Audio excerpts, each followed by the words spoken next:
సన్నిధికి కృపామయ యేసయ్యా నీ ప్రేమ కనుగొనుచు దేవాని వాంఛితిని నీ ప్రేమ కనుగొనుచు దేవాని వాంఛితిని నీ శాంతిని చెడు దేవా శ్రమని రక్షించుమయా నీ శాంతిని చెడు దేవా శ్రమని రక్షించుమయా శిలువాయే నాకాశ్రయము హాయిగా చదువులను శిలువాయే నాకాశ్రయము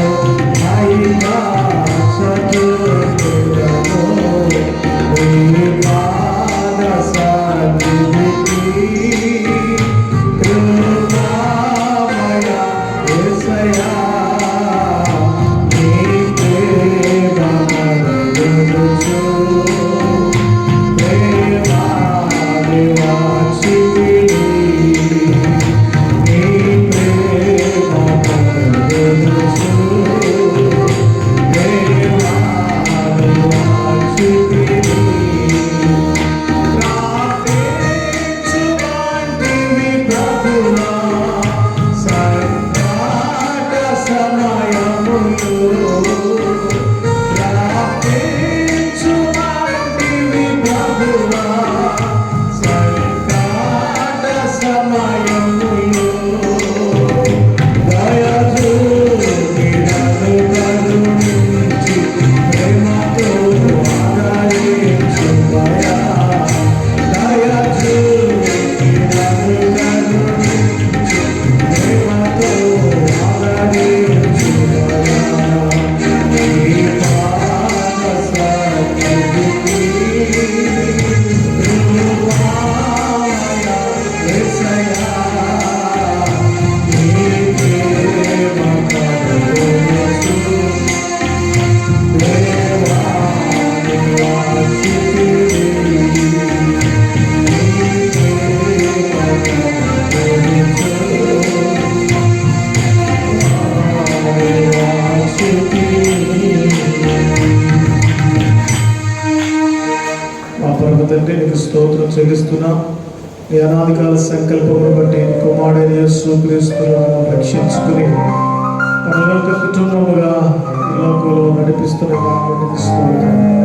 నా ప్రియ దైవజనులు పాస్టర్ డేవిడ్ రాజరెడ్డి గారి ద్వారా ఈ గొప్ప కార్యములు వారి కుటుంబంలో సంఘములు వారి పరిచర్యలో జరిగిస్తున్న విధానం బట్టి స్తోత్రం.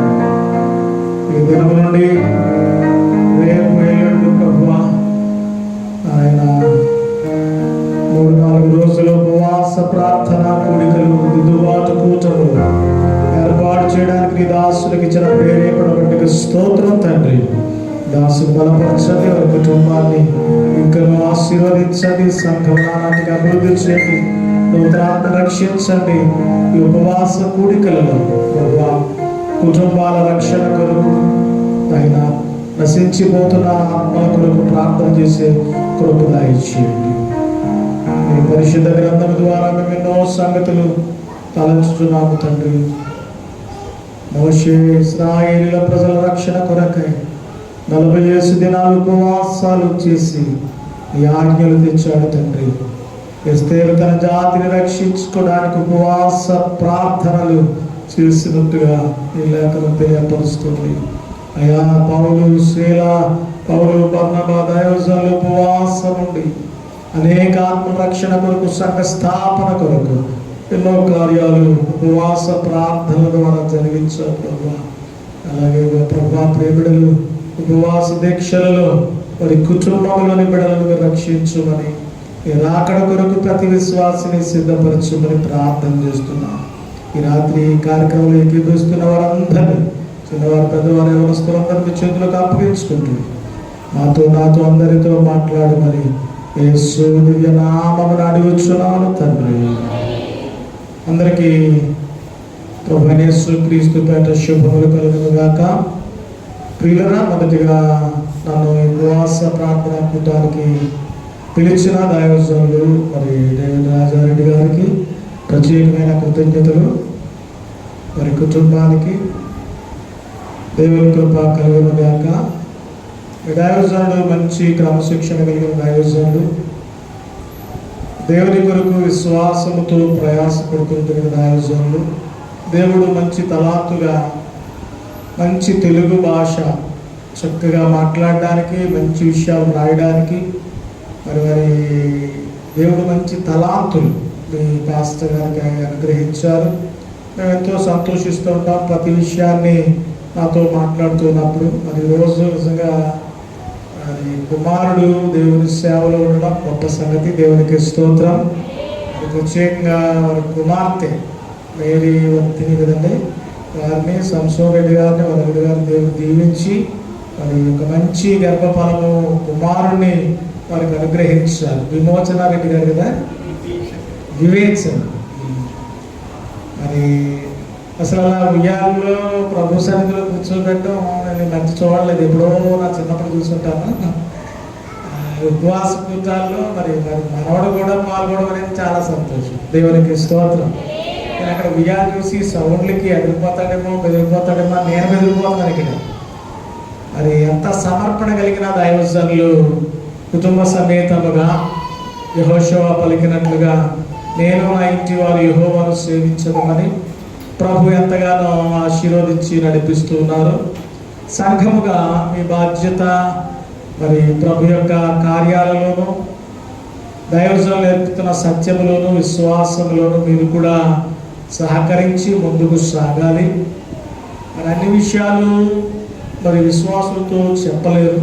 ఇందాక వారు చెప్పిన మాటల ప్రకారం కొన్ని కష్టాలు, కొన్ని బలహీనతలు, కొన్ని అవసరతలు, సమస్యలు దేవునికి చెప్పుకుంటారు.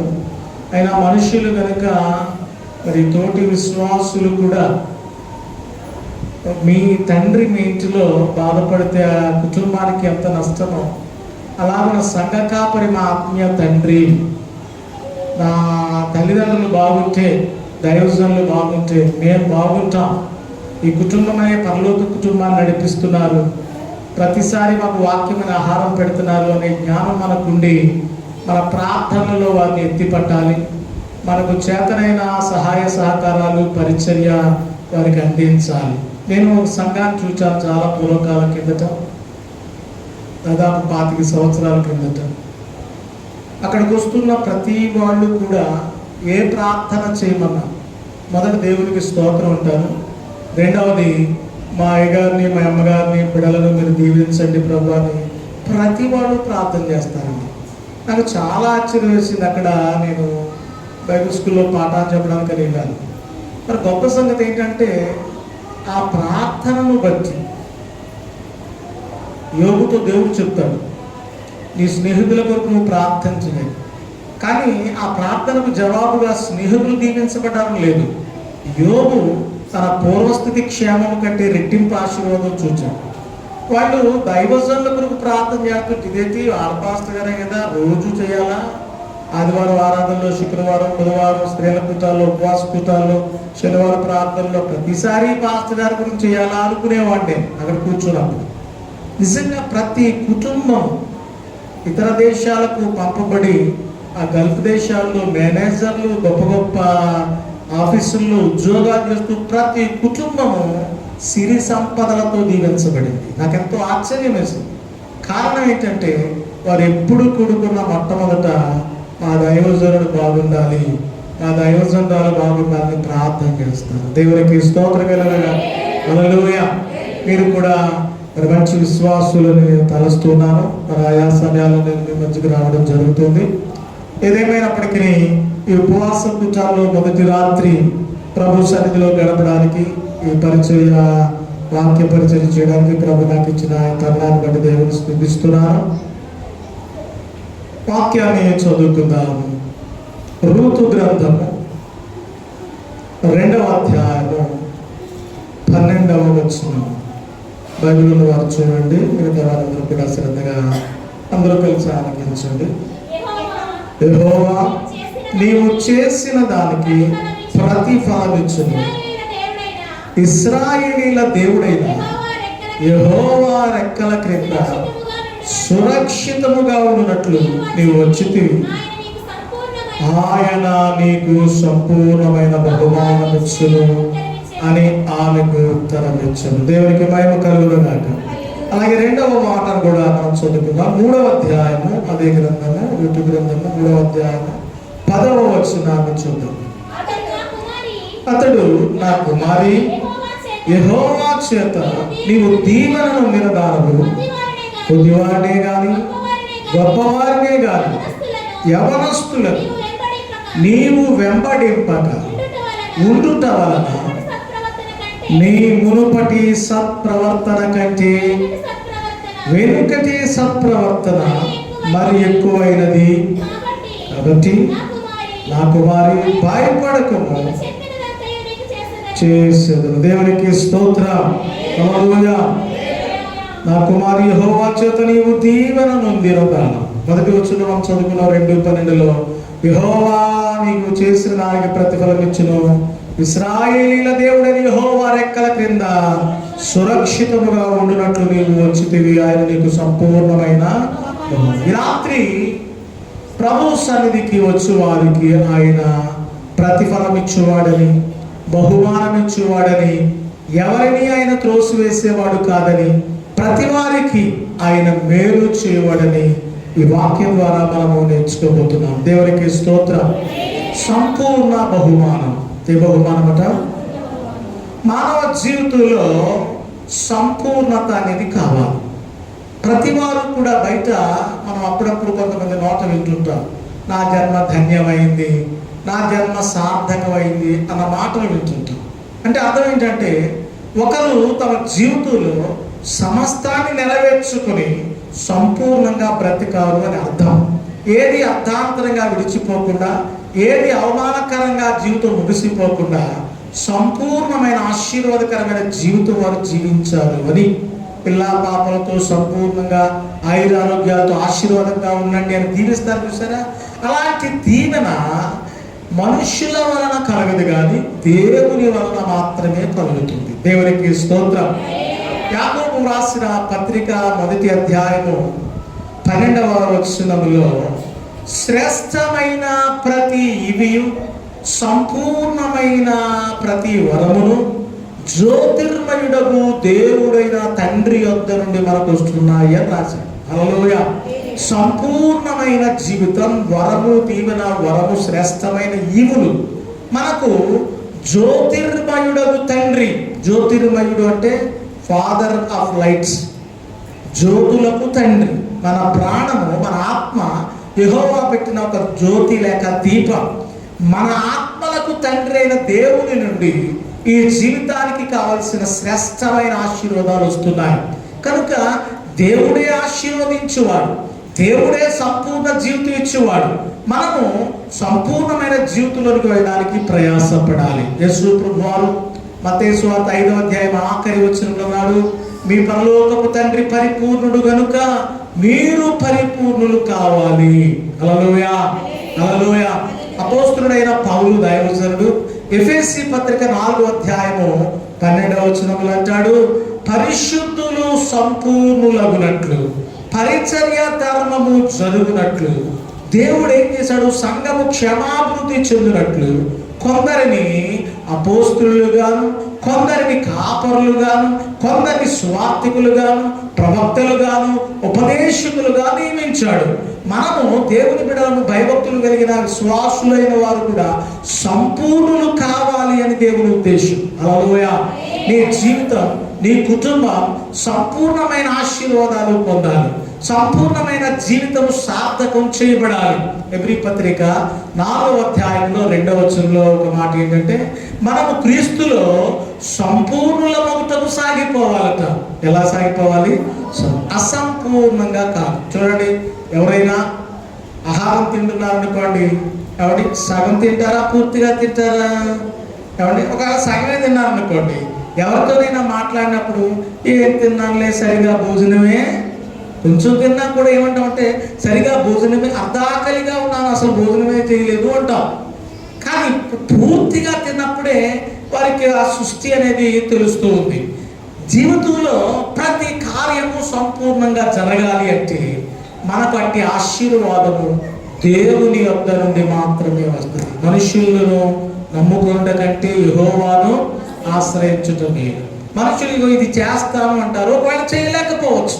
ఎందుకంటే మనుషులలో సంపూర్ణమైన సహాయము దీవెనలు దొరకవు. కనుక దేవుని సన్నిధికి రావాలి. ఇక్కడ రూతు అనే ఒక యవనస్తురాలు సంపూర్ణమైన ఆశీర్వాదాలు పొందింది. ఆమె ఎలాగ పొందింది, ఆమె ఏం చేసింది ఆ సంపూర్ణమైన దీవెనలు పొందడానికి అని రాత్రి మనము కొన్ని విషయాలు మనము ధ్యానిద్దాం. మొట్టమొదటిగా ఈ రూతు గ్రంథం యొక్క చరిత్ర దైవజనుల ద్వారా మీరు వినే ఉంటారు. న్యాయాధిపతులు రాజులు లేని కాలంలో న్యాయాధిపతులు అయిపోయారు. నాయకుడు లేని కాలంలో జనులు ఇష్టానుసారంగా ప్రవర్తిస్తున్నప్పుడు ఇశ్రాయేలీల కుటుంబాలలో ఈ బెత్లెహేములో నయోమి ఎలీమెలెకు అనే భార్యాభర్తలు వారి ఇద్దరు కుమారులైన మహలోను కిల్యోను అన్న వారు తీసుకుని మోయాబు దేశానికి వెళ్ళిపోయారు. అందరూనేమో బెత్లెహేములో ఉన్నారు, దేవుని బిడ్డలు, విశ్వాసులు. వాళ్ళందరూ ప్రార్థన చేసుకుంటున్నారు, ఆదివారం విశ్రాంతి దినాన్ని పాటిస్తున్నారు, వెళ్ళి పొలాల్లో పని చేసుకుంటున్నారు. కానీ ఆ దేశానికి కరువు వచ్చిందట.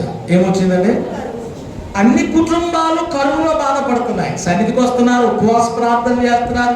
తండ్రి మాకు ఆహారం కావాలి, మా పంటలు పండటం లేదు, కష్టార్జితం అంతా పోతున్నాయన, మా ప్రతి ఇంట ఒక పూట తింటే ఒక పూట తింటలేదు నాయన అని దేవుని సన్నిధికి వచ్చి ప్రతి చిన్న బిడ్డ పెద్ద బిడ్డ అందరూ కూడా యవనస్తులు, స్త్రీ పురుషులు, వృద్ధులు అందరూ ప్రార్థన చేస్తున్నారు దేవునికి. కరువు కాలం అంతా దాదాపు 10 సంవత్సరాలు విశ్వాసులందరూ బెత్లెహేములో ఇశ్రాయేలీయులందరూ కరువులో ఉన్నారు. అలాంటి కాలంలో కరువులా రాగానే మూటముళ్ళు సర్దుకుని తనకున్న ఆస్తిపాస్తులన్నీ పట్టుకుని ఈ కుటుంబం తమ ఇష్టానుసారంగా మోయాబు అనే దేశానికి వెళ్ళిపోయింది. ఏదో వ్యాపారం చేద్దామని ఎవరికి చెప్పకుండా వాళ్ళ సొంత నిర్ణయాలు చేసుకుని వెళ్ళిపోయారు. ఉన్నదంతా ఆర్పేసుకున్నారు. అంతేకాదు వాళ్ళ ఇంటిలోకి రోగం వచ్చింది, యజమానుడు చనిపోయాడు, వాళ్ళ ఇంటిలోకి మరణం వచ్చింది, 2 కుమారులు చనిపోయారు, ఆ 2కి పెళ్లి చేశారు, కోడళ్ళేమో విధవరాలుగా మిగిలిపోయారు, గర్భఫలం లేదు, ఒక అత్తగారు 2 కోడళ్ళు మిగిలిపోయారు. చాలా దుఃఖంలో ఉన్నారు. మనకి ఇది జరిగిన చరిత్ర మనకు తెలిసిన సంగతి. ఇన్ని కుటుంబాలు దేవుని సన్నిధిలో ప్రార్థన చేస్తున్నాయి, ఇన్ని వందలాది కుటుంబాలు ఉపవాసాలు చేస్తూ ఉంటే ఈ ఒక్క కుటుంబమే సొంత నిర్ణయం చేసుకుంది, దేవుని సన్నిధిని విడిచిపెట్టేసింది, సొంత ప్రయత్నం చేయడానికి దూరం వెళ్ళిపోయారు. మరి వారిని శ్రమ వెంబడించింది, శోధన వెంబడించింది, రోగము, తెగులు, మరణము వెంబడించింది. మోయాబు అనేది లోకాన్ని సూచించేది కనుక ఈ లోకంలో ఏం జరుగుతుందో మనకు తెలుసు. ఎన్నో తెగుళ్ళు, ఎన్నో మరణాలు, ఎన్నో బలహీనతలు. ఏ మనిషి సంతోషంగా లేడు. కేవలము దేవుని మీద ఆనుకున్న వారే ఆయన కృప ద్వారా నింపబడుతున్నారు. దేవునికి స్తోత్రం కలుగునా. నేనేమై ఉన్నానో అది దేవుని కృప వలన. ఈ రోజు ఇలాగ ఉన్నాము అంటే దేవుని కృప వలన. చెప్పండి, ఈరోజు మీకు ఒక దైవజనుడు ఉన్నాడు అంటే దేవుని కృప వలన. 200, 300 మంది సంఘాలు ఉన్నవారు, ఆత్మీయ తండ్రి అయిన దైవజనుడు లేక, సరైన వాక్యం అనే జ్ఞానం, ఆహారము లేక ఎంతో దుఃఖంలో ఉన్నారని నేటికి కూడా దేవుడు వాళ్ళను ప్రేమించి మీ సజీవులుగా మీ దైవజనులను ఉంచడం, లేక మీకు తండ్రిని అనుగ్రహించడం, ఇది దేవుని కృప. మనం ఎలా బ్రతుకున్నామంటే అది దేవుని కృప. అందరూ ఒకసారి దేవునికి స్తోత్రం చెప్పండి. కృప తప్ప వేరొకటి లేదయా, నీ కృప తప్ప వేరెవరు యేసయ్యా, కృప తప్ప వేరొకటి లేదయా, నీ కృప తప్ప వేరెవరు యేసయ్యా, కృపయే గదా నా ఆశ్రయము, కృపయే గదా పరవశము, కృపయే గదా నా ఆశ్రయము.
సమస్తాన్ని కోల్పోయి యెహోవా దేవుడు బెత్లెహేములో తన జనులను దర్శించినని, మరి ప్రజలకు కరువు పోయింది ఆహారం ఇస్తున్నాడని విని విధవరాలుగా కడగండ్లతో కన్నీళ్లతో మిగిలిపోయినటువంటి ఆ మరణ దుఃఖంలో ఉన్నటువంటి ఆమె యెహోవా మాట విని బయలుదేరి నా దేశానికి వెళ్ళిపోతాను, నా దేవుని సంధికి వెళ్ళిపోతాను, అమ్మా మీకు పిల్లలు లేరు, మరలా వివాహం చేసుకునే అవకాశం ఉంది, మీ తల్లిదండ్రులు మీ పుట్టింటికి వెళ్ళిపోండి అని చెప్తే ఒక కోడలు, వార్ప అనే కోడలు వెళ్ళిపోయింది.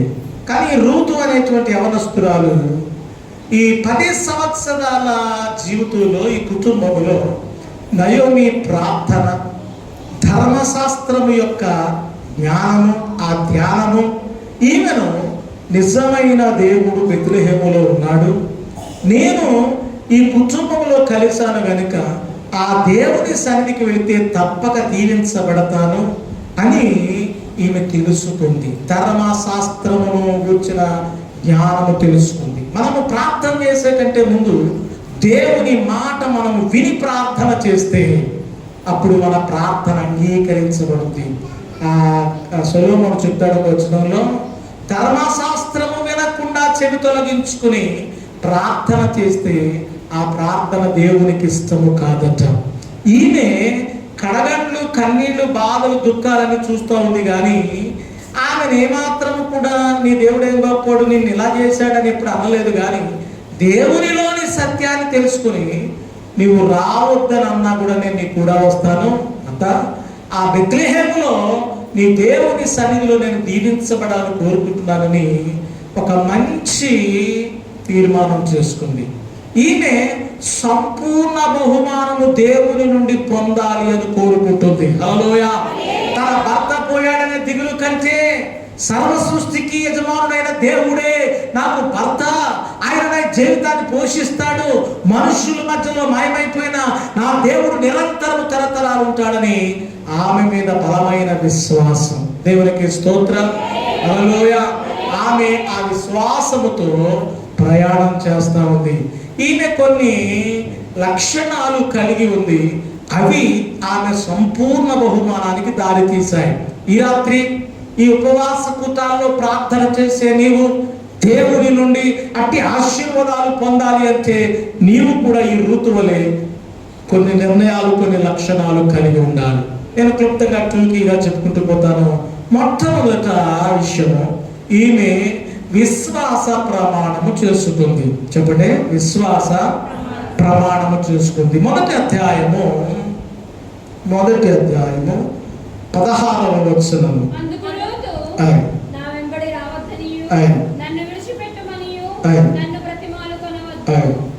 నీవు వెళ్ళు చోటికే నేను వచ్చేదను, నీవు నివసించు చోటనే నివసించదను, నీ జనమే నా జనము, నీ దేవుడే నా దేవుడు. దేవునికి స్తోత్రం.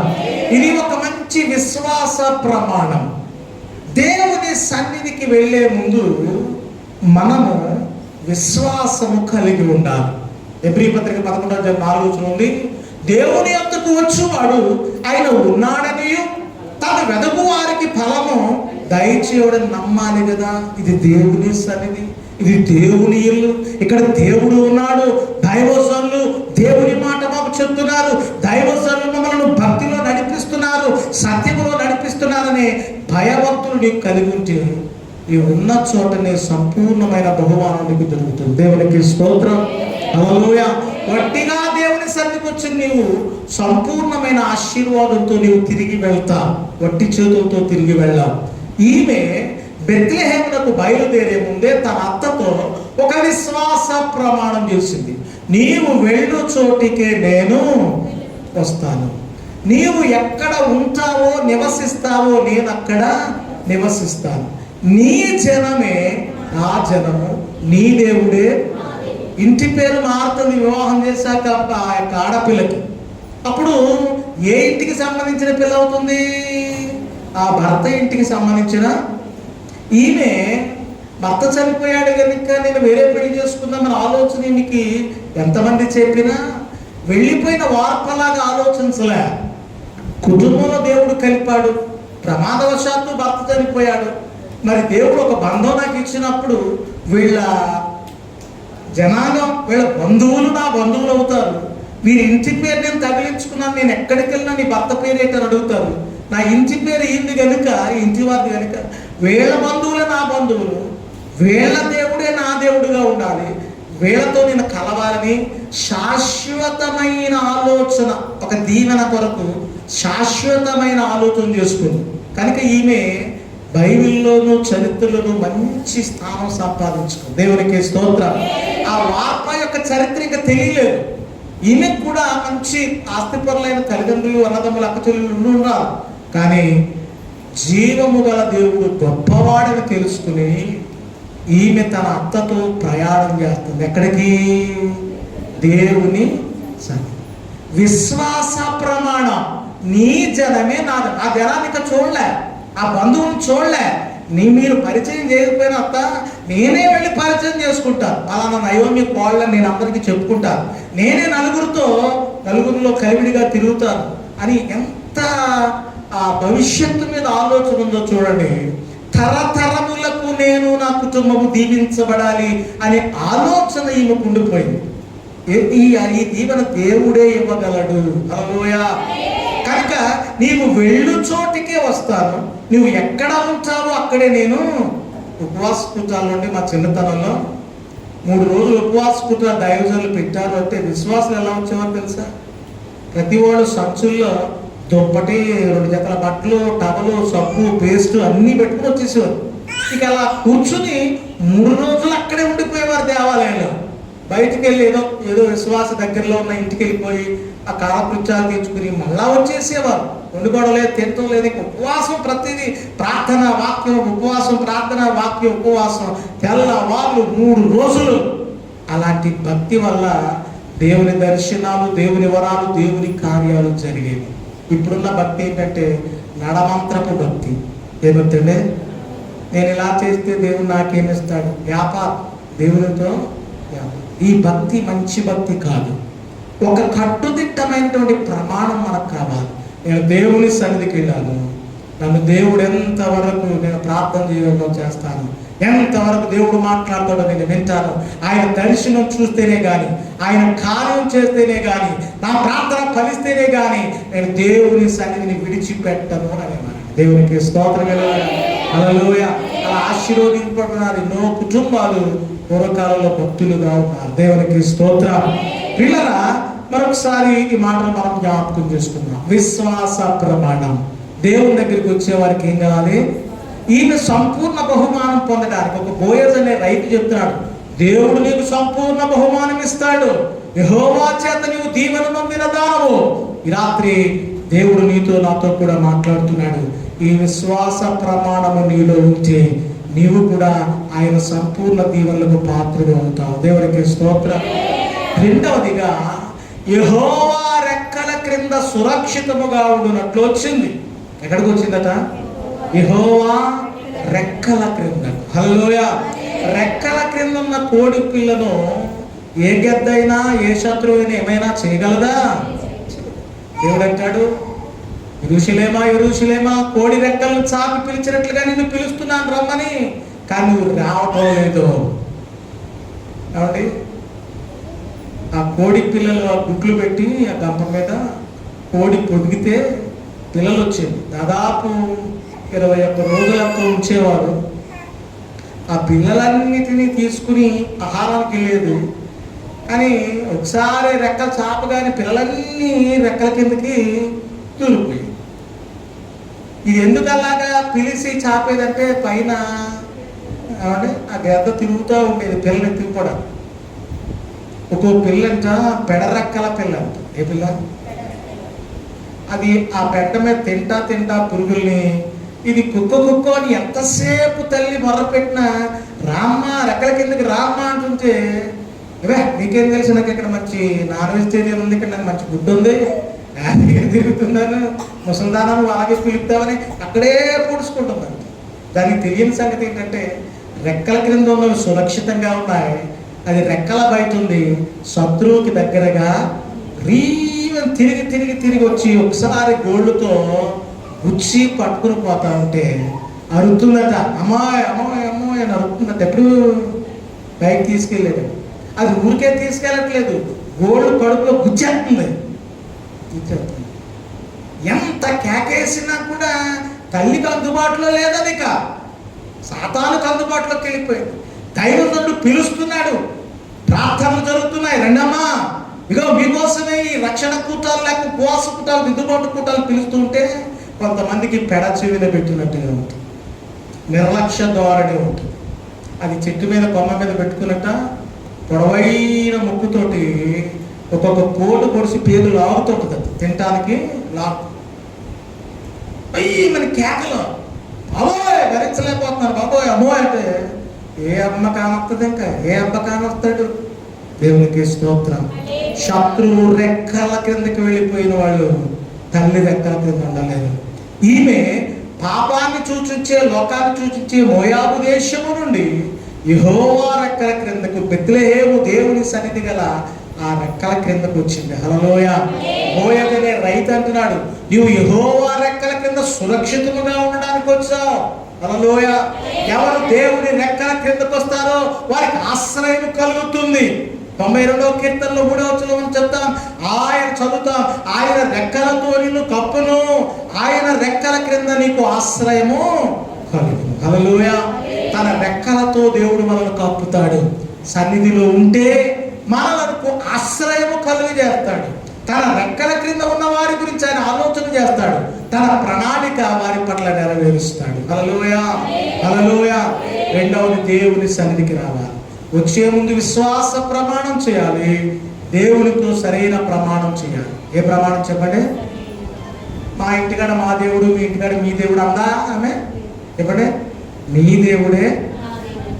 మా అత్తోరి ఇంటికాడ అత్తోరు యేసుప్రభు, మా పుట్టింటికాడ మా దేవుడు అందా? చెప్పండి. లేదు.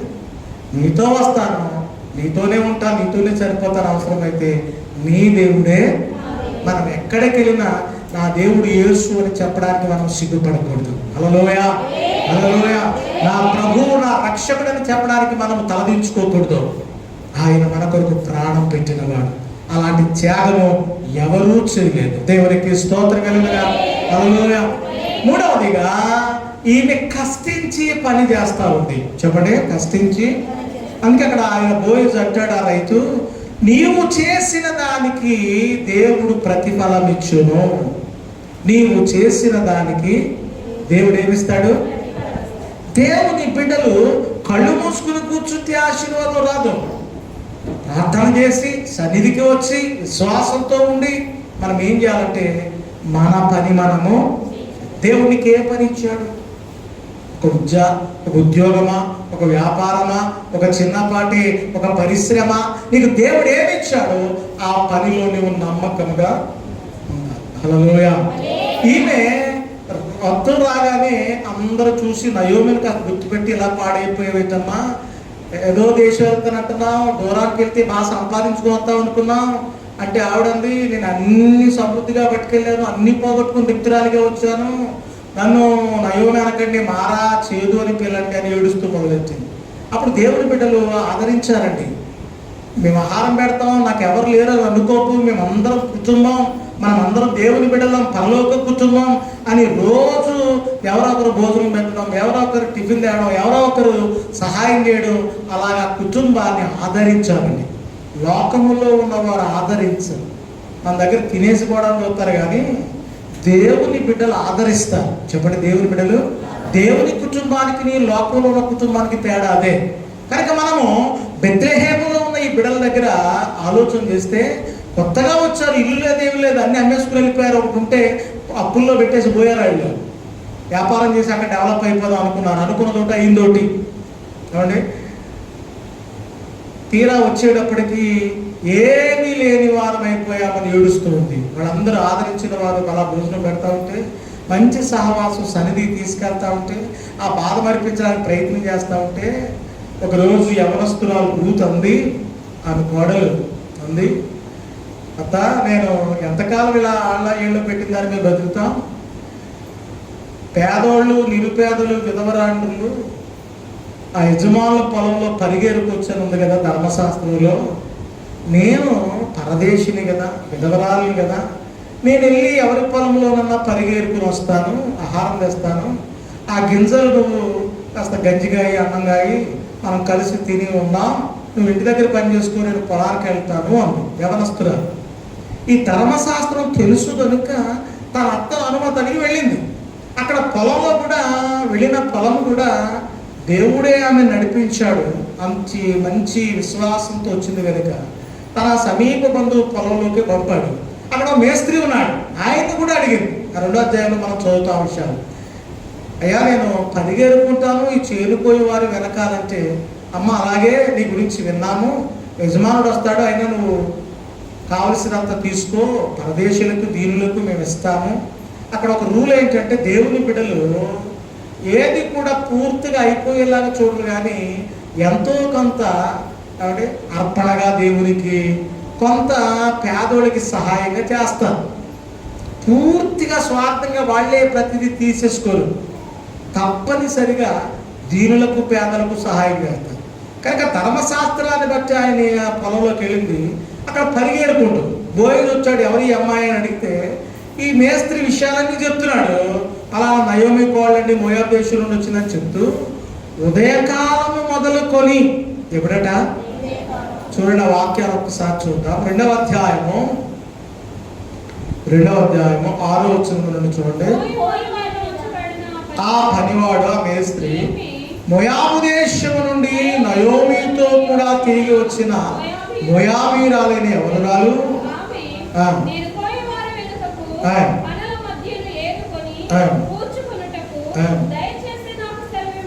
నన్ను అనుమతి అడిగి పనులు ఎదుర్కొంటుంది. ఆహారం ఉదయము మొదలుకొని, దేవునికి స్తోత్రం, సాయంకాలం కొంచెము సేపు మాత్రమే విశ్రాంతి తీసుకుని, ఆ భోజనం టైంలో కరగంట నడువు వాల్చిందట. ఉదయం నుండి సాయంకాలం వరకు కష్టించి పని చేస్తుందట, పరిగి ఏరుకునే పని. హల్లెలూయా. ఇక్కడ 3వదిగా సంపూర్ణ బహుమానం పొందాలి అనే దేవుని బిడ్డలు కష్టించి పని చేయాలి. ఏం చేయాలి చెప్పండి? కష్టించి. పని దొంగలుగా తన పనిని దాచుకోకూడదు, తన బలాన్ని దాచుకోకూడదు. బలం ఉన్నప్పుడు ఆ బలాన్ని మనం ఉపయోగించాలి. కాబట్టి ఇంట్లో కత్తి పెట్టి ఉంటుంది, కొత్తది మనం ఎవరికి ఎవడ ఇష్టం లేదు, మనం కూడా వాడం, మూలెట్టేస్తాం. ఏమవుతుంది కొంతకాలానికి? మనకి కూడా పనికి రాకుండా మన బలాన్ని మనం ఉపయోగించాలి, మన జ్ఞానాన్ని మనం ఉపయోగించాలి, మనకున్న ఆస్తిపాస్తులను మనం ఉపయోగించాలి. వాటితో మనం ఏం చేయాలో వాటిని పని చేయాలి. కొంతమందికి అట ఆస్తట ఎక్కువ సంపాదించి శ్రమపడి కేవలం చూడటానికే ఉంచుకుంటారంట. చూస్తా ప్యాన్లు లేస్తారంట. మరి ఇంకెందుకు ఆస్తి? సరే, అనుభవించలేనప్పుడు కేవలం చూసుకోవడానికే ఆస్తి ఎందుకు? చూసారా, అంత ప్రయాస ఎందుకు పడాలి? ఒకసారి మనం అర్థం చేసుకుంటే, ప్రతి వ్యక్తి కష్టించి పనివాడు జీతమునకు. ఆ కాళ్ళు చేతులు దేవుడు ఎందుకు ఇచ్చాడు చెప్పండి? దేవునికి స్తోత్రం. ఆ చిన్నతనంలో ప్రతి వాళ్ళు పని చేసేవారు. ఇప్పుడు ప్రతి వాళ్ళు తక్కువ పని చేస్తే ఎక్కువ లాభం రావాలని మాత్రమే చూస్తారు.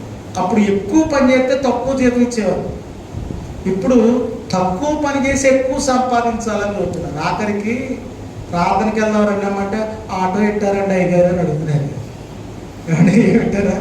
నా చిన్నతనంలో ఈ అనపర్తి చుట్టూ ఉన్న ఊళ్ళన్నీ నడిచి వెళ్ళేవాడు. రాత్రులు ప్రార్థనలకి నడిచి పిల్లల్ని నడిపించేవారండి మమ్మల్ని. ఎక్కడన్నా పోరెట్టేస్తే, చిన్నపిల్లడుగా నేను అంతకంటే ఇంకా చిన్నపిల్లడుగా పోరెట్టేస్తే మా సంఘ పెద్ద గారు భుజాన్ని కూర్చోబెట్టుకునేవాడు కాసేపు.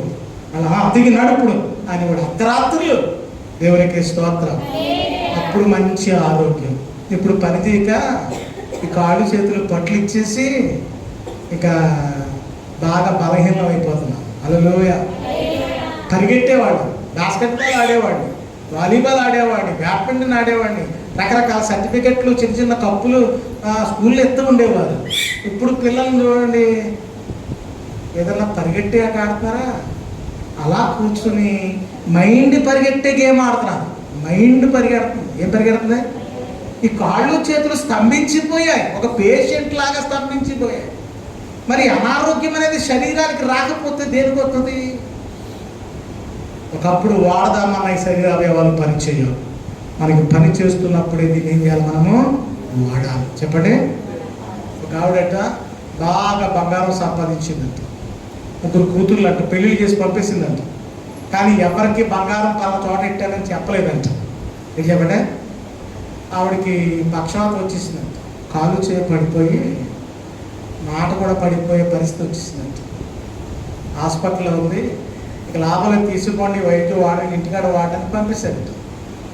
అమ్మ అయ్యమ్మ అనుకుంటా పెద్ద కూతురు, 2వ కూతురు, 3వ కూతురు కుటుంబాలతో వచ్చేసారంట. మంచం మీద ఉన్న తల్లిని పలకరిందామని, మాట్లాడిద్దామని ప్రయత్నం చేస్తున్నారంట. ఈవిడట సంపాదించిన బంగారం అంతా బిస్కెట్లా చేసి గోడలో పెట్టి తాపీ చేయించేసిందంట, సిమెంట్ బాధించేసిందంట. ఈ మాట ఎవరికి చెప్పలేదట. పెద్ద కూతురికి చెప్పుదామని, ఏమండి ఒక కాలు చెయ్యి పని చేయట్లేదు, చెయ్యోటే పని చేస్తుంది, ఇలా అంటుందంట. ఏంటి మాట్లేదు, మాట ఉన్నప్పుడు చెప్తే అర్థం, చేయి చూపిస్తుందంట పెద్ద కూతురికి. ఈవిడ మనసు అర్థం అవ్వట్లేదు వాళ్ళకి. ఏమంటే నోరు లేదు కదా, భాష లేదు కదా. అప్పుడు పెద్ద కూతురు అయినా ఎంత కర్మ చేసుకున్నావే, ఒక్కాలు చెయ్య పడిపోయింది అనుకున్నాను, దీనికి కూడా వాత వచ్చేసింది అని ఎర్రగా కాల్చేసి వాతలు ఎట్టేసింది అది సిద్ధి. 2వ కూతురు వచ్చిందని పలకరించలేదు. ఇప్పుడు కాలు ఎత్తి చూపిస్తుందంట. కాలు ఎత్తి ఇలా కాలు ఎత్తి అలా గోడ చూపిస్తుందంట.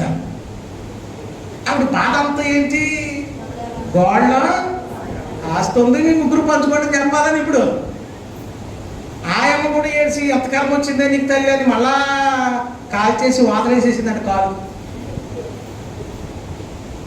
దేని 3వ కూతురు వచ్చాకంటుందంట, ఈ తల ఆడుతుందంట. ఏమాడుతుందా, అదొకటే పని చేస్తున్నాక 2 కాళ్ళు చేతులకి పడిపోయాయి. ఇలా ఇలా అంటుంది, మాట్లేదా. మెడ చుట్టూ కూడా వాతలెట్టేసారంట. చచ్చి ఊరుకుంది. అందులో ఉన్న సంగతి ఎవరికే, ఆ ఇల్లు అమ్మేశారు, కొనుక్కున్నవాడు అదృష్టవంతుడు అయిపోయాడు. ఒకసారి ఆలోచన, నోరు ఉన్నప్పుడే మాట్లాడాలి, ప్రార్థన చేయగలిగినప్పుడే మనము మోకరించాలి. మనకు శక్తి, జ్ఞానము, ఆస్తి, సంపద దేవుడు ఏదిస్తే దాంతో మనం ఆరాధించడానికి ముందుకు రావాలి. బలహీనమైపోయాక మనం ఎంత బలం ఉపయోగించాలన్నా పని జరగదు. పిల్లల అవకాశం ఉన్నప్పుడు కష్టించి పని, సన్నిధికి నడిచి రావడం, మోకరించి ప్రార్థన చేయడం, ఉపవాసం ఉండి దేవుని దగ్గర ప్రార్థన చేయడం, కన్నీటితో ప్రార్థన చేయడం, ఇవన్నీ కూడా వ్యాయామం. ఓ భక్తుడు పాడతాడు, ప్రార్థనే మా వ్యాయామం, వాక్యమే మా ఆహారం. హల్లెలూయా, హల్లెలూయా. ప్రార్థన అంటే ఏంటట, వ్యాయామం అట. దేవునికి స్తోత్రం. హల్లెలూయా. కష్టించి పరిచర్య చేసింది. ఇంటి దగ్గర తన అత్తగారికి పరిచర్య చేసింది. అత్తగారిలా కాదు, ఒక తల్లిలాగా. ఆ ఇంటిలో అత్తాకోడల భేదం లేదు.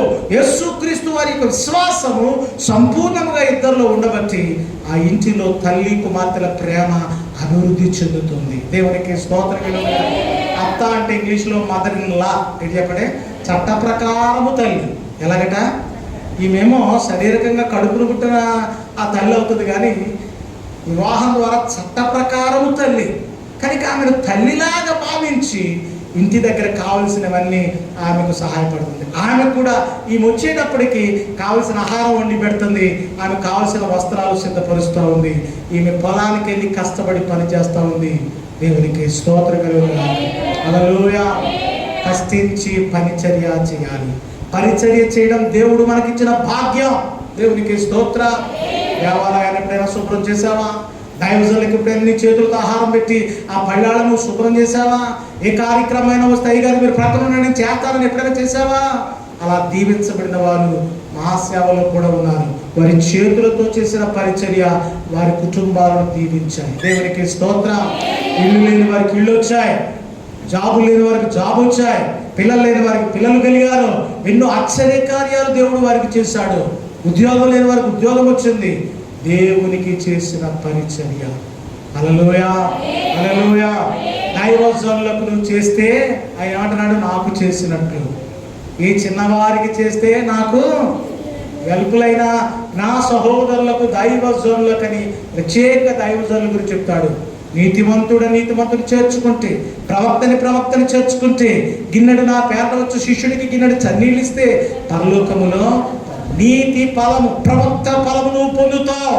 దైవజనుల ఫలము నువ్వు పొందాలి అంటే పరిచర్య చేయాలి. దేవునికి స్తోత్రం, హల్లెలూయా. ఇది నా పని కాదు, ఏదో కూర్చుని వాక్యం విని ప్రార్థన చేసి దండం పెట్టి 10 రూపాయలు కానుకేసి వెళ్ళిపోతాం, ఇది భక్తి అనుకోవద్దు. యేసయ్య తన చేతులతో పరిచర్య చేశారు. శిష్యులు ఆ యేసుతో ఉన్న స్త్రీలు సహకారులుగా ఉండి, అయ్యా ఇది కొనాలా, మేము కొంటామయ్యా, ఈ పలహారం కొనాలా, మేము కొంటామయ్యా, ఈ మీటింగ్కి ఇవి ఏర్పాటు చేయాలా, మేము చేస్తామయ్యా అని వాళ్ళే అన్ని సమకూర్చుకున్నారు. ఈ రూతు పరిచర్య చేస్తా ఉంది. హల్లెలూయా, హల్లెలూయా. 4వ విషయము, ఈమె ఏ పొలములో అయితే పరిగె ఏరుకుంటుందో, ఏ ఇంటిలో అయితే ఉంటుందో ఆ నయోమితో సహవాసంగా అక్కడ 4వ విషయం నిలకడగా ఉన్నది. ఎలా ఉన్నది చెప్పండి ఒక్కసారి. 2వ అధ్యాయము 8వ వచనం. నా కుమారి నా మాట వినుము, వేరొక పొలములోనికి ఏరుకొనుటకు పోవద్దు, దీనిని విడిచిపోవద్దు, ఇచ్చట పనికత్తెల యొక్క నిలకడగా. బోయజ్ అనే రైతు ఒక భూస్వామి, మంచి గుణగణాలు కలిగిన యజమానుడు, వీరికి సమీప బంధువు. ఆ పరిగెరుకుంటున్న రూతుతో ఈ మాటలు చెప్తున్నాడు, నిలకడగా ఉండు, ఈ చేనులోనే పరిచి వేరే చేను వైపు చూడకు, వేరొక పొలంలోనికి పోవద్దు. హల్లెలూయా. కీర్తనలో రాయబడింది ఒక చోట, యెహోవాను విడిచి వేరొకరు ఆశ్రయించు వారికి, అనుసరించు వారికి శ్రమలు విస్తరించును. హల్లెలూయా. ఆ 2వ అధ్యాయం ఆఖరి వచనం ఒకసారి చూడండి, 23వ వచనం. కాబట్టి ఎవల కోతయు గోధుమల కోతయు ముగి వరకు ఆమె ఏరుకొనొచ్చు, బోయజు పనికిత్తెల యొద్ద నిలకడగా ఉండి తన అత్త ఇంట నివసించను. దేవునికి స్తోత్రం. నయోమి అత్తతో ఇంట నివసిస్తూ నిలకడగా ఉంది. విధవరాలు ఆమె, అందరినీ పోగొట్టుకుంది. ఈ ముండావిడితో నాకెందుకు, నేను ఆ ఇంటికి తిరుగుతానని తిరగలా. యజమానుడైన బోయజు పొలంలో ఏరుకుంటూ పక్క పొలంలో ఏం పండుతుంది, పక్క పొలంలో ఎవరు ఏరుకుంటున్నారు, ఎవరు పని చేస్తున్నారు దిక్కులు చూడలే. వేరొక పొలంలోనికి పోవద్దు, నిలకడగా ఉండు. దేవునికి స్తోత్రం. సాతానుడు సంఘాలను కలిపి చెరిపేస్తా ఉన్నాడు. ఎప్పుడు అంటే ఏమండి, ఉన్న ఇంటిలో నమ్మకముగా ఉండకుండా పక్క చూపులు పట్టించి, అదే ఆ సంఘం ఫలానా పాస్టర్ గారు, ఫలానా సంఘంలో ఫలానా విశ్వాసి, ఫలానా వాడు చాలా బాగున్నారు, వీళ్ళు బాగా చెప్తున్నారు, ఇదేనా ఎప్పుడును? నీకు నిలకడైన మనస్సు లేకపోతే ఆశీర్వాదం రాదు. అబ్రహామును దేవుడు పిలిచినప్పుడు ఏ స్థితిలో పిలిచాడో ఆ స్థితిలో ఆయనకు లోబడి నిలకడగా ఎక్కడ ఉండమంటే అక్కడ గుడారం వేసుకుని ఉన్నాడు. దేవుడు చెప్పే వరకు వెళ్ళేవాడు కాదు. ఎటు వెళ్ళాలో తెలియకపోతే కుడి ఎడమ తెలియకపోతే అక్కడే ఉండి మోకరించి చెప్పు నాయనని ఆయన మాట్లాడే వరకు అక్కడే ఉండేవాడు. కనుక గొప్ప ఆశీర్వాదం పొందాడు, అన్ని విషయాల్లో దీవించబడ్డాడు. ఒకసారి అబ్రహాము యొక్క దాసి హాగరు పారిపోతా ఉంటే దేవదూత ఎదురయ్యింది. ఆదికాండ 16వ అధ్యాయం మనం చదువుకుంటే, అమ్మా ఎవరు ఎక్కడ పోతున్నారు అంటే నా యజమానురాల దగ్గర నుండి పారిపోతున్నాను అంది. ఆ దేవదూత ఏమని తెలుసా, నాతో గొడవాడింది మా యజమానురాలు, నన్ను కసిరింది, తిట్టింది, నా సామాన్లు యజమానుడు బయట పడేశాడు, నేను ఆ ఇంటికి వెళ్ళమంటే వెళ్ళాలి, ముఖం చూడమంటే చూడని పారిపోతా ఉంది కొడుకుని తీసుకుని. ఆ టైంలో దేవదూత అంటది, నీ యజమానురాలి చేతి కింద అణిగి ఉంటే, నువ్వు నిలకడగా ఉంటే నీ కుమారుడు కూడా జనములు వంశములు దీవించబడతాయి, రాజులు నీ కుమారుల నుండి వస్తారు. హల్లెలూయా. నిలకడైన జీవితం, హల్లెలూయా. మనస్సు నిలకడగా ఉండాలి, నీ భక్తి నిలకడగా ఉండాలి, నీ చూపు నిలకడగా ఉండాలి, నీ ప్రవర్తన బాగుండాలి. హల్లెలూయా. 5వది ప్రవర్తన. చెప్పండి 5వది. ఒక్కసారి 3వ అధ్యాయం 10వ వచనం మరొకసారి చదువుకుందాం. అతడు, నా కుమారి యెహోవా చేత నీవు దీవెన పొందిన దానవు, కొద్దివారినే గాని గొప్పవారినే గాని యవనస్తులని వెంబడింపక ఉండుటయు నీ మునుపటి సత్ప్రవర్తన కంటే వెనుకటి సత్ప్రవర్తన మరి మంచి ప్రవర్తన, సత్ప్రవర్తన ఎక్కువైన గొప్పదైన సత్ప్రవర్తన, మంచి ప్రవర్తన. ఈ యవనస్తురాలు కలిగి ఉంది. హల్లెలూయా. మొదటి సత్ప్రవర్తన ఏంటి అంటే, యజమాని బోయజు అంటున్నాడు, నీవు మోయాబు దేశం నుండి వచ్చావని తెలుసు నాకు, నీ అత్తకు చేసిన పరిచర్య అంతా నాకు తెలిసింది అన్నాడు. మొదటి సత్ప్రవర్తన ఏంటంటే అత్తకు పరిచర్య చేసింది. ఎవరికి చెప్పండి? ఆమె దైవజనురాలు లేక విశ్వాసి, మంచి విశ్వాసి. ఈమె జీవన దేవునికి ప్రార్థన చేస్తుంది, ధర్మశాస్త్రం చదువుతుంది. కానీ కష్టాలు వచ్చినాయి మానవులుగా, ఈమె మాత్రం నిజమైన దేవుడు తెలుసుకుందని ఆమెకు పరిచర్య చేస్తా వచ్చింది. ఇది మొదటి ప్రవర్తన. రెండవది ఇక్కడ అంటున్నాడు ఇదే బోయజు, వెనుకటి సత్ప్రవర్తన ఏంటంటే, నేను యవనస్తురాల్ని, ముసల్దాంతో ఏముంటాను, లేకపోతే అక్కడ మగోడితో ఏముంటాను, నా తోటి యవనస్తులతో నేను తిరుగుతాను, షికారులు చేస్తాను, లోకంలో హాయిగా బ్రతుకుతాను, కావలసినవి తింటాను అనుకోలేదట. తన తోటి యవ్వనస్తులను వెంబడించక, ఏంటంటే చెప్పండి, యవ్వనస్తుల మాటలే వినాలని ఆశిస్తారు, పెద్దల మాటలు వినరు, లోబడరు. మనం అనుకుంటాం కుర్రోళ్ళ మాటలు విని చెడిపోతున్నాడండి అని మనం ఏడుస్తూ ఉంటాం. ఒకసారి ఆలోచన చేయండి. సొలొమోనుకు ఒక కొడుకున్నాడు. అతడు అన్నాడు, మా నాన్నగారి ప్రభుత్వం కంటే నా ప్రభుత్వం ఇంకా భారంగా ఉంటుంది, మా నాన్నగారు ఏలు ముద్రే మీకు బరువమో, నా చిటికిన వేలే మిమ్మల్ని నడ్లు ఎరగొట్టేద్దాడు. వెంటనే ప్రభుత్వం తిరగబెట్టేశాడు దేవుడు. అంతే, అతని నుండి ఆ దేశాన్ని చీల్చేశాడు దేవుడు. 2 భాగాలు మాత్రం ఇచ్చి 10 భాగాలు నమ్మకమైన దాసునికి ఇచ్చాడు. ఒకసారి ఆలోచన చేద్దాం. తోటి యవనస్తుల ఆలోచన చెప్పు నడుచుకున్నాడు వాడు.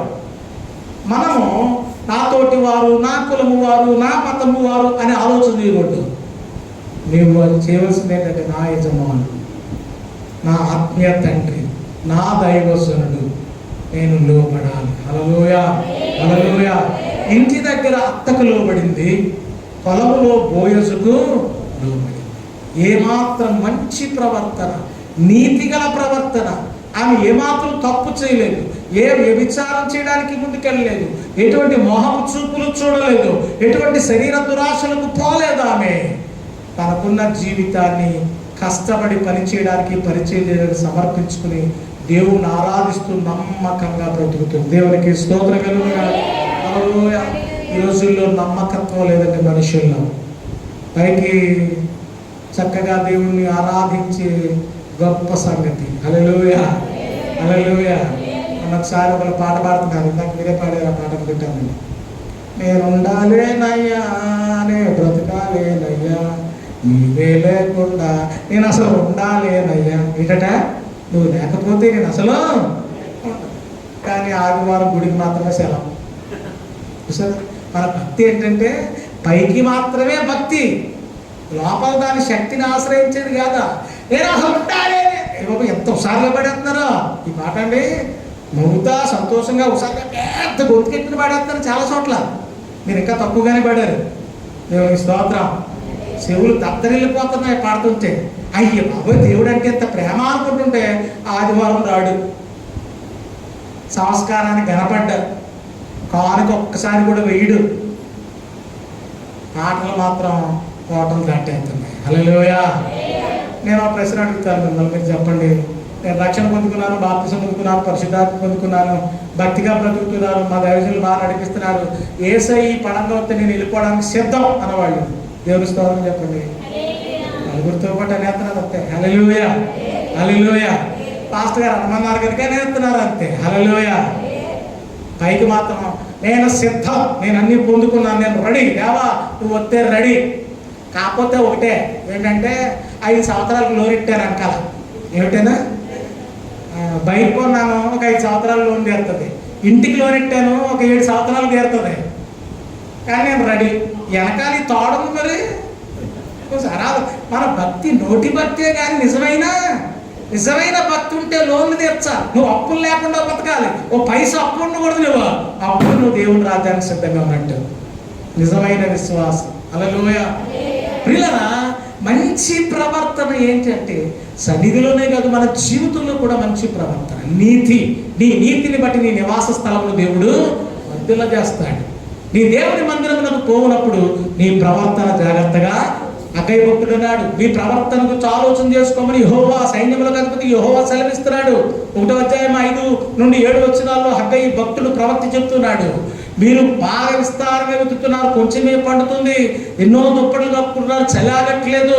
ఎంతో తింటున్నారు, ఆకలి తీరట్లేదు, దాహం తీరట్లేదు. ఎందుకు? సంపాదించింది సిలు సంచులో వేసినట్టు పోతుంది అంటే మీ ప్రవర్తన బాగాలేదు. హల్లెలూయా, హల్లెలూయా.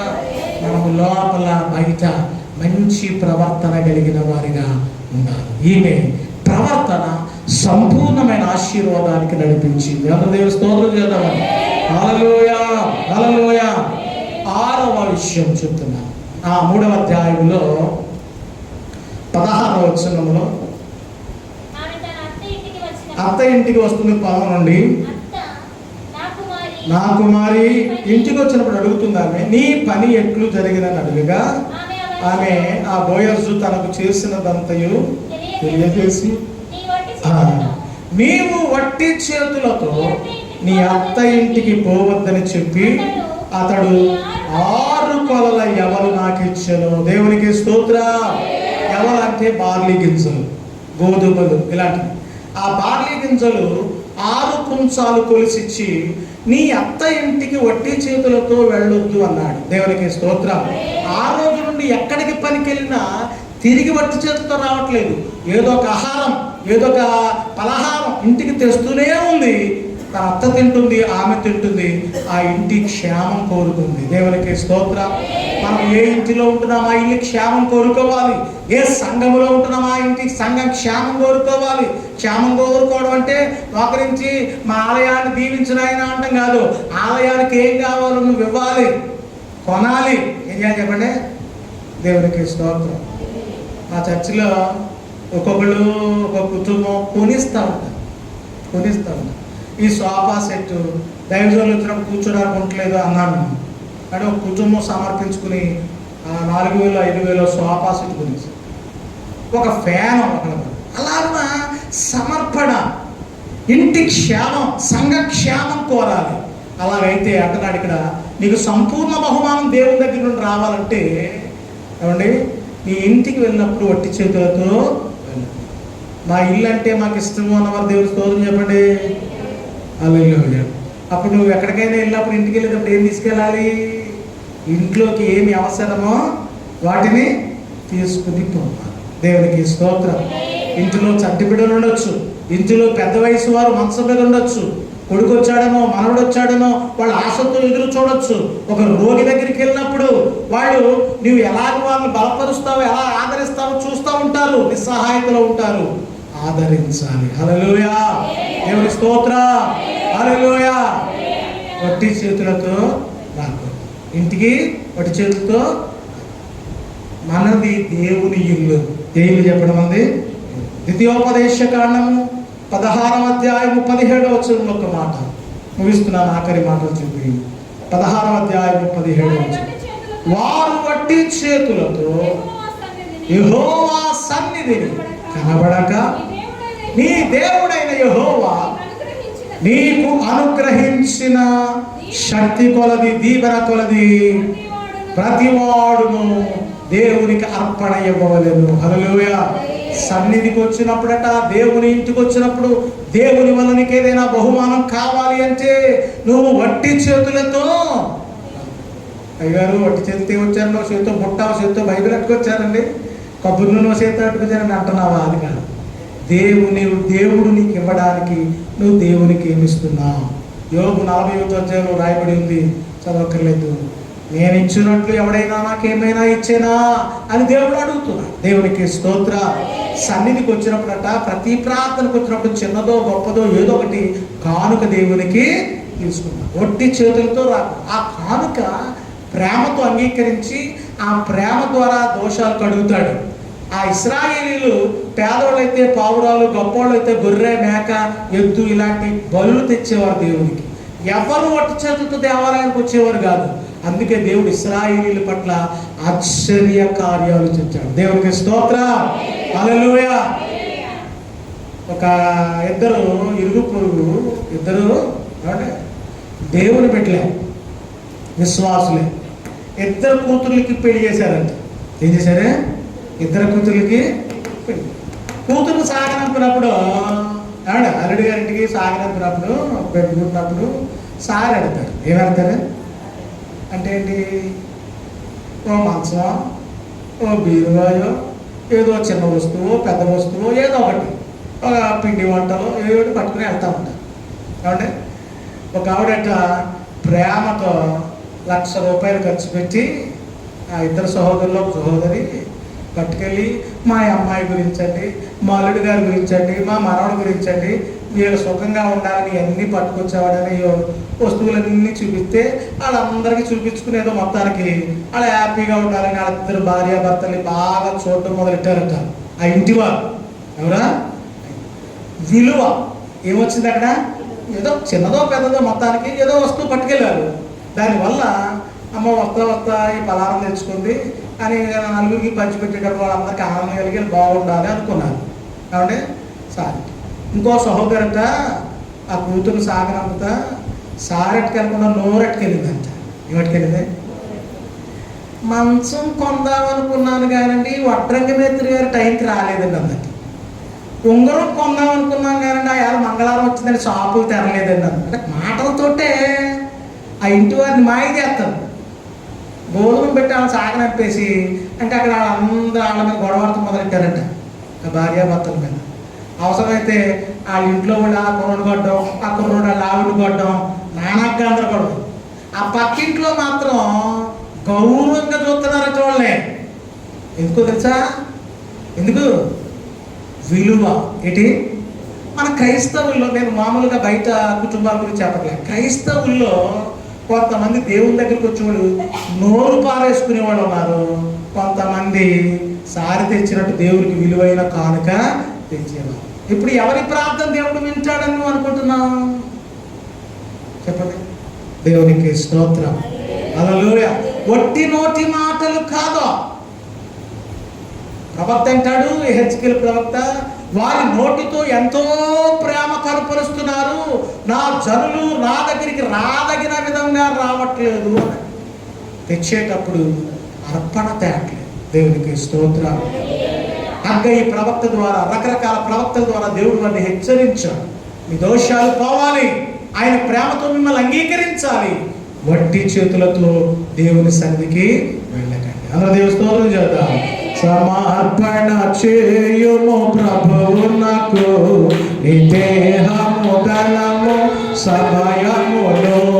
సమర్పణ చేయుము ప్రభువునకు నీ దేహము ధనము సమయములు. ప్రభువును ప్రేమించిన పేదలు అసలు ప్రేమించెను కానుకగా. ప్రభువును ప్రేమించిన పేదలు అసలు ప్రేమించెను కానుకగా. జీవనమంతయు దేవునికి ఇచ్చెను, జీవనమంతయు దేవునికి ఇచ్చెను. వివేచగవా సమర్పణ చేయుము ప్రభువునకు దేహము ధనము సమయములు. సమర్పణ చేయుము ప్రభువునకు దేహము ధనము సమయములు. హల్లెలూయా, హల్లెలూయా. 6 విషయాలు నేర్చుకున్నాం. మొదటిగా విశ్వాస ప్రమాణము చేసుకున్నది. రెండవదిగా యెహోవా రెక్కల క్రిందకు సన్నిధికి సురక్షితంగా ఉన్నట్లు ఉంచింది. మూడవదిగా ఆమె తాను చేసిన పనికి ప్రతిఫలము పొందింది. దేవునికి స్తోత్రం. కష్టించి పని పరిచర్య చేసింది. తర్వాత నిలకడగా ఉన్నది. ఎలా ఉంది చెప్పండి? అత్త ఎంత నిలకడగా ఉంది? పొలములో వేరొక పొలం వైపు చూడలేదు, మనం వేరొక సంఘం వైపు చూడకూడదు. ఈ దైవజనుడు మంచి క్రమశిక్షణ గల దైవజనుడు ఎందుకు చెప్తున్నారంటే, కాబట్టి మరి వేరే సంఘాలతో పోల్చుకోండి. ఎప్పుడు మిమ్మల్ని నా సంఘంలాగా నా బిడ్డలు ఉండాలి, ఈ సంఘంలాగా ఉండాలనుకోడు, దేవుని కుటుంబంగా ఉండాలని కోరుకుంటున్నాను. ఎంత మంచి ఆశ. దేవునికి స్తోత్రం. హల్లెలూయా. ఐదవదిగా మంచి ప్రవర్తన. ఏ ప్రవర్తనమా చెప్పండి? ఏది మంచి ప్రవర్తన? అందరూ ప్రార్థన చేస్తుంటే నిద్రపోవడం మంచి ప్రవర్తన? ఏమంటే అందరూ పాట పాడుతుంటే మనం లేచాటి ఇటు తిరగడం మంచి ప్రవర్తన? ఏంటి మంచి ప్రవర్తన? యోనా గారు అందరూ ప్రార్థన చేస్తుంటే అడుగు భాగానికి వెళ్ళి ఏం చేస్తారంటే నిద్రపోవాలి. దేవుడు శాప పగలగొట్టాడు. దేవునికి స్తోత్రం. హల్లెలూయా. దేవుని సన్నిధిలో ఆయన దృష్టిలో మంచి ప్రవర్తన లేకపోతే, అందరూ భోజనం మానేసి కూర్చుంటే నువ్వు కడుపు నిండా తినేసి వస్తా ఉన్నంటే ఇంకేం మంచి ప్రవర్తన. నువ్వు దైవజనులు మాయం చేయొచ్చు కానీ దేవుడిని మాయా చేయలే. ఆయన చూస్తున్న దేవుడు. దేవునికి స్తోత్రం. చూచేవాడే ప్రతిఫలం ఇస్తాడు, చూచేవాడే వినేవాడే మన ప్రార్థనలు ఆలకిస్తాడు. దేవునికి స్తోత్రం. మంచి ప్రవర్తన. ఆరవదిగా వట్టి చేతులతో దేవుని సన్నిధికి. ఆమె వట్టి చేతులతో ఎప్పుడు తన ఇంటికి పోలేదు. హల్లెలూయా. మీ ఇంటి క్షేమం కోరితే, నేను నా ఇంటి వారు బాగుండాలని కోరితే, కాబట్టి దేవుడి బిడ్డలట తిన్న ఇంటి వాసాలు లెక్కెట్టకూడదట. దేవునికి స్తోత్రం. నువ్వు దేవుని ఇంట్లో ఆహారం తింటున్నావు, నీ దైవజనుడు కష్టపడి నీకు ఆహారం పెట్టి పోషిస్తున్నాడు. ఈ దైవజనుల గురించి పల్లెత్తు మాట ఎవరి దగ్గర వ్యతిరేకంగా మాట్లాడకూడదు. వారు నీకు తల్లిదండ్రులు. ఒకవేళ ఏదైనా ఉంటే వచ్చి వారికి చెప్పాలే తప్ప నీవు వీరి పక్షంగా నువ్వు వాళ్ళ దగ్గర మాట్లాడకూడదు. హల్లెలూయా, హల్లెలూయా. కాబట్టి బిడ్డలు తల్లిదండ్రులకు చెప్పుకోవాలి. ప్రతి పరిస్థితి తల్లిదండ్రులకు ఇలా ఉందండి అలా ఉందని చెప్పుకోవాలి. సహాయం కోరాలి, వారి ఆలోచన కోరాలి, వారి ప్రార్థన కోరాలి, వారి సలహా కోరాలి. ఆఖరిగా 7వ మాట ఏంటంటే, ఈ రూతు పెద్దల దీవెన పొందుకుంది. దేవునికి స్తోత్రం. 4వ అధ్యాయము 11 నుండి 2 వచనాలు చదవండి, ముగిస్తాను. అందుకు పురద్వారమున నుండిన ప్రజలందరూ పెద్దలను మేము సాక్షులము, యెహోవాని ఇంటికి వచ్చిన స్త్రీని ఈ బంధుధర్మము విడిపించడం ఈ బోయజు చేసిన తర్వాత ఆ ఊరి పెద్దలతో మాట్లాడుతున్న సమయంలో ఆ ఊరి పెద్దలు ఆ ఇద్దరి యొక్క పెళ్లిని నిశ్చయించి దేవుని చిత్త ప్రకారము వారికి ఆశీర్వాదం ఇస్తున్న సమయంలో ఇలా చెప్తున్నారు. పురద్వారం ప్రజలు పెద్దలు మేము సాక్షులము, యెహోవాని ఇంటికి వచ్చిన ఈ స్త్రీ లేక రూతును ఇశ్రాయేలు వంశములో వర్ధిల్ల చేసిన రాహేలు పోయిన దానిగాను లేయాలు పోయిన దానిగాను చేయునుగాక. ఎఫ్రాతాలో నీవు క్షేమాభివృద్ధి కలిగిన వాడవై బెత్లెహేములో నీవు ఖ్యాతి నందు బోయస్ గురించి. తర్వాత యెహోవా ఈ యవ్వనురాలి వలన నీకు దయచేయు సంతానము నీ కుటుంబమును తామారు యూదాకు కలిగిన పెరెసు కుటుంబము వలె ఉండునుగాక అనేది. కాబట్టి బోయజు రూతును పెండ్లి చేసుకుని ఆమె ఎదురు పోయినప్పుడు యెహోవా ఆమె గర్భవతి అగునట్లు అనుగ్రహించును. దేవునికి స్తోత్రం. హల్లెలూయా. మనుషుల దయ, దేవుని దయ, ఈ రెండు ఇక్కడ నెరవేరుతున్నాయి. ఇక్కడ రూతు యవనస్తురాలు. హల్లెలూయా. బోయజు మంచి గుణగణాలు కలిగిన యవనస్తుడు. అతడు ఎప్పుడు నీతి మాలిన పనులు చేయలేదు. ఎక్కువ దాన ధర్మాలు, విశ్వాసము, భక్తి కలిగిన వాడు, మంచి ఆస్తిపరుడు. వీళ్ళిద్దరు వివాహం చేసుకునే సమయంలో ఆ ఊరి పెద్దలు వచ్చంటున్నారు, మేము సాక్షులము, ఈ స్త్రీని నీ ఇంటిలో బెత్లెహేము లేక యాకోబు ఇశ్రాయేలు వంశాన్ని దీవించిన రాహేలు వలె లేయా వలె ఈ బిడ్డని ఇంటిలో దీవెనగా ఉండునుగాక అన్నారు. హల్లెలూయా. దీవించేవాడు చేయి పైన ఉంటుంది, దీవెన పొందిన వారు తల కింద వంచాలి. ఏం చేయాలి చెప్పండి? తల వంచి దీవెన పొందాలి. కొంతమందికి దీవెన పొందడం రాదు, అలా చూస్తుంటారు. అలా సేతు రాజు ఎలా చూస్తారు, అలా తల పొగరగా ఎగరైతే దీవెన రాదు మనకు. గోడ వెనక్కి తల వంచాలి. హల్లెలూయా. దేవుని సన్నిధిలో మోకరించాలి, సాష్టాంగ నమస్కారం చేయాలి. హల్లెలూయా. మనం తల వంచి ప్రార్థన చేయాలి, కళ్ళు మూసి ప్రార్థన చేయాలి. హల్లెలూయా. అందరూ చేతులు ఎత్తి అంటున్నారు లేయావలే. ఆ దీవెనలో మర్మం ఏంటంటే లేయాకు దేవుడు సంతానం ఇచ్చాడు. దేవునికి స్తోత్రం. సంతానాభివృద్ధి ఏంటి చెప్పండి? ఒంటరిగా ఉండకండి మీ కుటుంబం, సంతానం. రాహేలు వలె, రాహేలు కుటుంబంలో అధికారిగా రాజుకు సమానమైన హోదాకి యోసేపు వచ్చాడు. నీ కుటుంబములో అధికారులు రావాలి, రాజులు రావాలి, నీ కడుపున గొప్పవాడు రావాలని దీవెన అక్కడ పలుకుతున్నారు. హల్లెలూయా, హల్లెలూయా. ఆ కిందంటారు యూదా తామారుకు పుట్టిన పెరెసు వలె. పెరెసు అన్న ఆయనట భేదము చూపి ఓడించి గెలిచాడట. దేవునికి స్తోత్రం. హల్లెలూయా. అలాగ గెలిచే కుటుంబంగా నువ్వు ఉండాలి అని వాళ్ళను పోల్చి వాడు దీవెనిచ్చారు. కాబట్టి లేవియాకాండం 19వ అధ్యాయం 32వ వచనం ఉంటుంది, తల నెరిసిన వారి ఎదుట, పెద్దల ఎదుట మనం లేచి నిలబడాలంట. ఎందుకంటే ఆయన యెహోవా.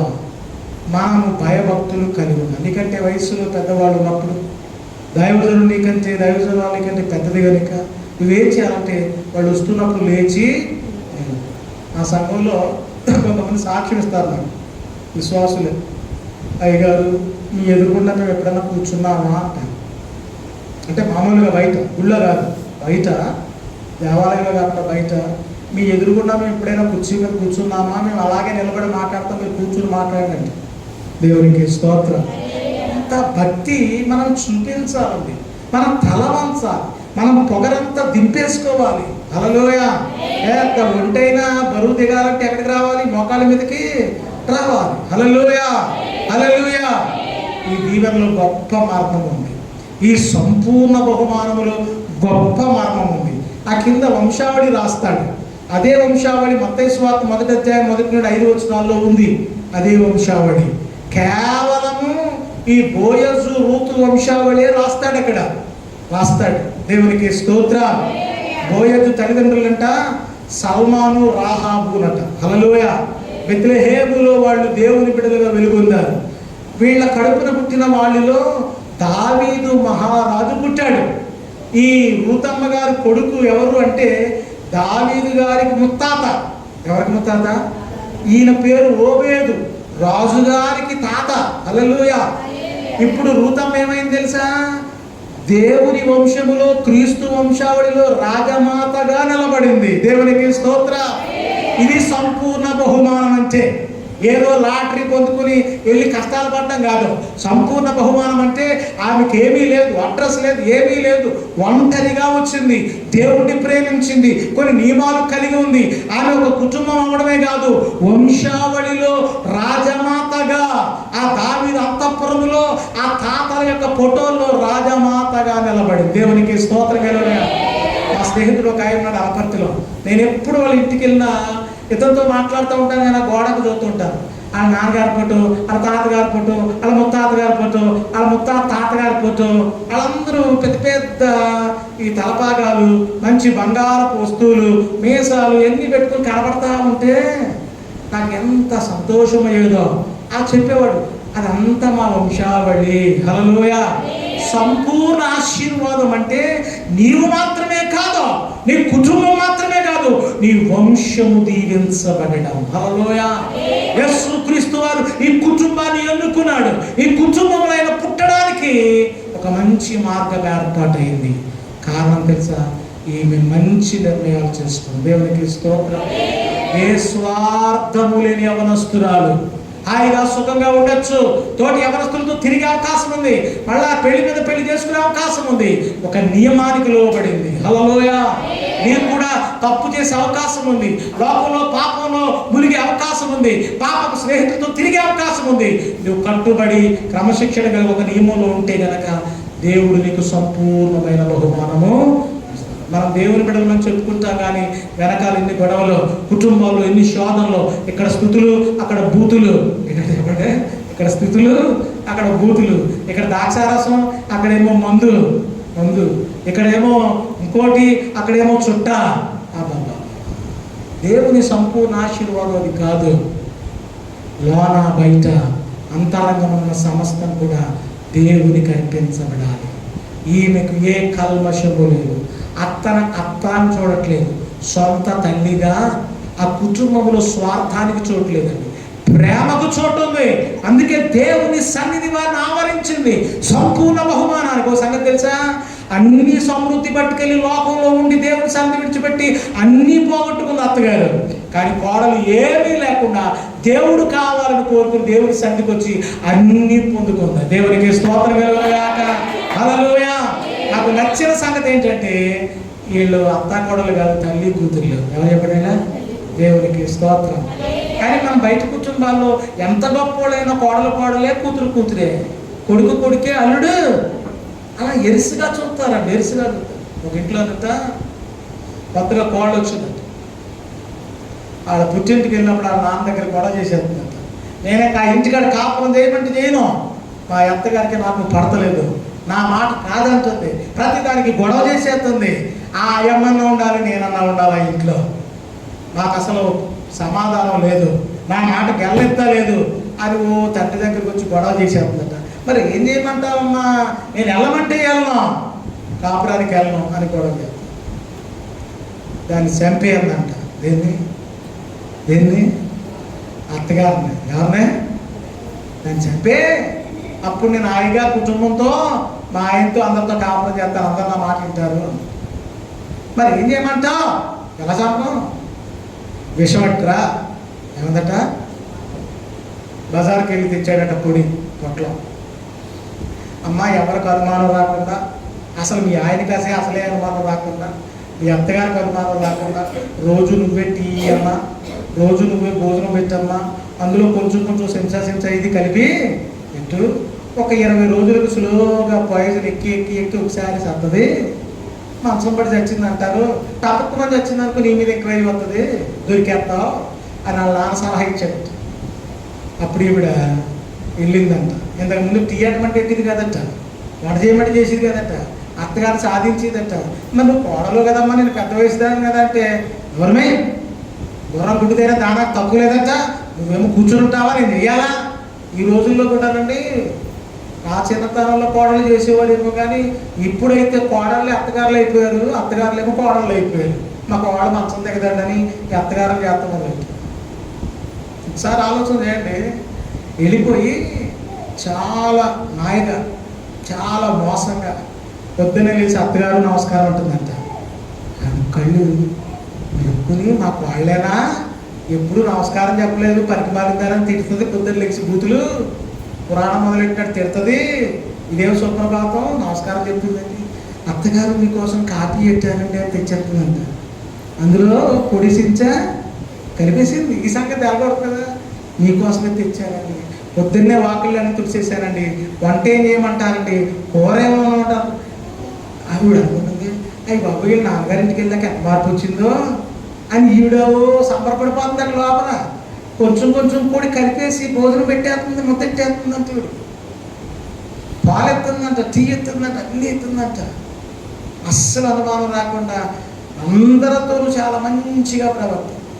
20 రోజులు దాటేటప్పటికి వచ్చిపోయే వాళ్ళందరికీ అత్తగా చెప్తుందట, మా కోడలు బంగారం అమ్మా, మా కూతురు కన్నా గొప్పది, ఇంత మంచి కోడలు అనుకోలేదు నేను.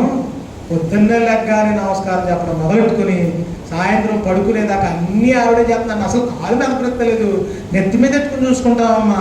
ఇలాంటి కోళ్ళు, ఇదిగో మా ఇంటి పెత్తనం, మా బీరువాలన్నీ, మా తాళాలన్నీ ఇచ్చేసామమ్మా, మా ఆస్తాంతా ఇచ్చేసామమ్మా, మీరు ఏదైనా చెప్పాలని మా కోడలు చెప్పండి అమ్మా అని.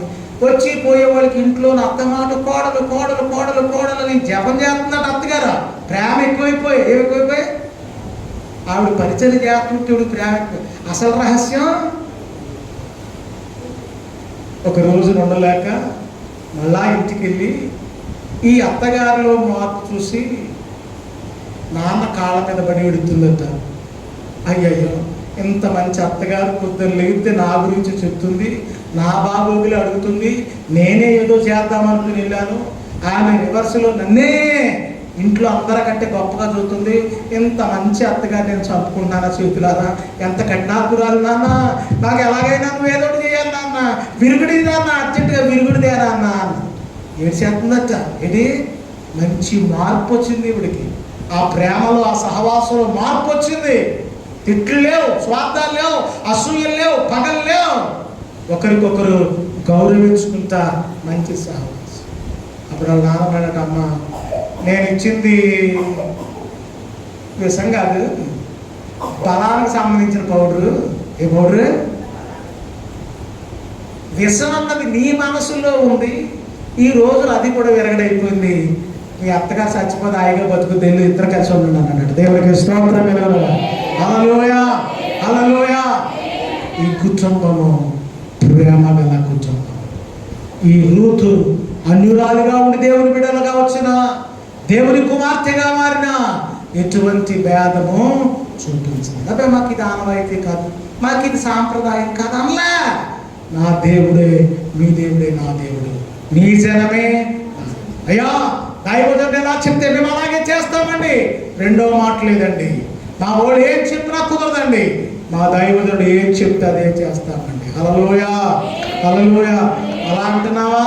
లేదండి అయ్య గారు శుక్రవారం మంగళవారం పెట్టకండి, ఇంకో రోజు మంచి రోజు చూసేటండి అంటున్నావా? నీ భక్తి అక్కడే తేలిపోతుంది. దైవజనుడు ప్రార్థనాపూర్వకంగా ఏది చెప్పినా అది ఆశీర్వాదం. దేవునికి స్తోత్రం. ఈమె దీవించబడడానికి కారణం ధర్మశాస్త్రము. దైవజనులకు లోబడింది. దేవాలయములో ఇంటి దగ్గర సంపూర్ణ విశ్వాసములో ఉండేటువంటి నయోమికు లోబడింది. పొలములో యజమానుడికి లోబడింది. ఏ పొలములో పరిగి ఏరుకుందో ఒక కూలీ పని వాళ్ళ, ఒక దిక్కులేని దానిలా ఆ పొలానికి యజమానురాలే. అందరూ ఒకసారి చెప్పలు ప్రార్థన చేద్దాం. గొప్ప దేవా, ఆశ్చర్య కార్యములు చేయి దేవుడా, ఆశీర్వాద కార్యములు చేయి దేవుడా. మాలో నువ్వు ఏమి కోరుతున్నావో ఈ రాత్రి మేము నేర్చుకున్నాం తండ్రి. అట్టి క్రమశిక్షణ, అట్టి విశ్వాస ప్రమాణము అయ్యా, అట్టి నీ రెక్కల నీడ, అట్టి ఆయన కష్టించి పరిచర్య చేసే భాగ్యం అయ్యా, నిలకడగా ఉండే స్థితి తండ్రి, మంచి ప్రవర్తన నీ సన్నిధికి వట్టి చేతులతో రాకుండా ఆయన అర్పణతోనూ స్తుతులతోనూ ఆరాధనతోనూ సన్నిధిలో గడపడానికి సహాయం చేయాలి. అన్నిటికంటే ముఖ్యముగా దైవజనుల దీవెనకు మా తల వంచే భాగ్యం దయచేయాలి. పెద్దలకు దైవజనులకు తల వంచగా ఈ ఉత్తానెత్తుకునే ఆ బెత్లెహేములో ఆశీర్వాదకరంగా ఆ బిడ్డను కుటుంబాన్ని మార్చాము. సంపూర్ణ బహుమానములని ఓపేతుడు గర్భఫలం యెహోవా బహుమానం కనుక కుటుంబాన్ని ఆశీర్వదించాము. రాత్రి దైవజనులు రాజాలు గారి కుటుంబాన్ని ఆశీర్వదించిన విధానం బట్టి స్తోత్రం. సంఘాన్ని దీవిస్తున్న విధానం బట్టి స్తోత్రం. అనేక కార్యములు బిడ్డల పట్ల నెరవేరినట్లు నిలకడగలిగి మంచి ప్రవర్తనతో బిడ్డలు నీకు అర్పణలు చెల్లించి ప్రార్థన చేసి తల వంచి మోకరించి ఉపవాసం ఉండి ఈ 3 దినాలు నీ దగ్గర పొందుకునే దీవెన సంపూర్ణమైనదిగా ఉన్నట్లు సహాయం చేయమని మా రక్షకుడైన యేసుక్రీస్తు వారి దివ్య నామమున అడుగుచున్నాను తండ్రి. ఆమేన్.